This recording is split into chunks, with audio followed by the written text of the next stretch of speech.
नमस्कार, मी अंजली. आजच्या या ब्लॉगमध्ये तुमचे स्वागत आहे. आज आहे रविवार आणि तो म्हणजे सर्वांच्या सुट्टीचा दिवस. पाऊस छान चालू झालाय. म्हटलं कुठेतरी बाहेर जायचं. अचानक हडशीला जायचा प्लॅन झाला आमचा आणि आम्ही निघालोय हडशीला, जे मुळशी तालुक्यामध्ये येतं. बघा बाहेर किती हिरवळ पसरलेली आहे. आम्हाला तळेगाववरून जाताना मध्येच हा पवना डॅम लागतो. म्हटलं खूप छान व्ह्यू आहे म्हणून आम्ही थांबलो. बाजूला हा खूप मोठा लेक आहे बघा. इकडे तुम्ही कॅम्पिंगसाठी येऊ शकता. तसंच इकडे टेंटही आहेत राहण्यासाठी. लेकचा हा खूप मोठा परिसर आहे. पुण्यात आलात तर नक्की इकडे भेट द्या. तर आता पोचलो आम्ही हडशीला.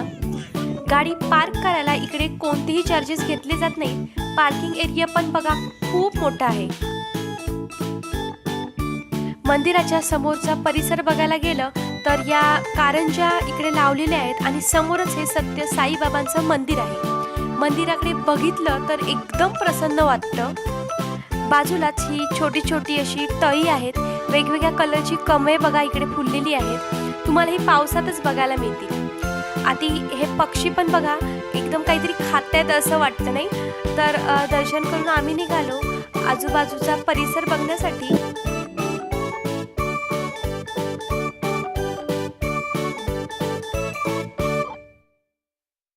लहान मुलांची तर इकडे मज्जाच आहे. इकडे ॲडव्हेंचर गेम आहेत त्यामुळे मुलं तर एकदम खुशच. मंदिराच्या खालच्या साईडला एक छोटं गणपतीचं मंदिर आहे. तर जेवणाचा टाईम झालेला होता त्यामुळे आम्ही पहिलं जेवण केलं. आतल्या बाजूलाच हॉटेल आहे त्यामुळे जेवायला बाहेर जायची गरज नाही आहे. तर जेवण देखील रिजनेबल प्राईजमध्ये इकडे आहे. आम्ही पहिल्यांदा 2 कांदा भजीच्या प्लेट ऑर्डर केल्या. एकदम कुरकुरीत आणि पैसे वसूल होतील अशी ही भजी होती. कशी आहे भजी? जेवणाच्या थाळीमध्ये 170 रुपयामध्ये एवढे सर्व मेनू होते. भाज्यांमध्ये ही वांग्याची भाजी आणि पनीरची भाजी होती. वांग्याची भाजी मला नाही आवडली कारण मी आहे कोकणातील आणि आमच्या जेवणामध्ये शेंगदाण्याचा कूट फारसा वापरला जात नाही. आणि या भाजीला तर पूर्ण शेंगदाण्याचाच फ्लेवर होता. बाकी सर्व जेवण खूप छान होतं. यानंतर आम्ही निघालो संत दर्शन घेण्यासाठी. तर या समोरच्या गुहेतून आम्हाला जायचं होतं. एका माणसाची 100 रुपये एवढी तिकीट होती. हे संत दर्शन म्युझियम महाराष्ट्रातील एकमेव म्युझियम आहे की ज्यामध्ये महाराष्ट्रामधील होऊन गेलेल्या वेगवेगळ्या संतांचे देखावे इकडे पाहायला मिळतात. खूप सुंदर देखावे आहेत. बरोबर प्रवेशद्वारासमोर कलर भरून ठेवलेले पॉट सर्वांचे लक्ष वेधून घेणारे होते. तर आतमध्ये म्युझियम बघूया.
म्युझियममधून बाहेर आल्यानंतर थोडी फोटोग्राफी केली.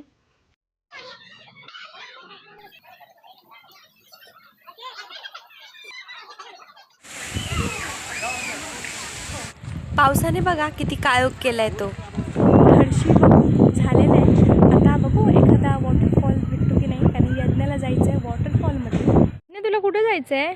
मला वॉटरफॉलला जायचं. हा छोटासा वॉटरफॉल आहे. घरी जाताना पवना डॅमच्या अलीकडेच आम्हाला हा लागला. थोडीशी मजा मस्ती केली. खूप गर्दी होती. संडेचा दिवस होता, त्यामुळे थोडा वेळ थांबून आम्ही निघालो घरी. नाही तुला कसं वाटलं? मला तर एन्जॉय फुल आणि मस्तपैकी पाण्यात खेळायला मज्जा आली.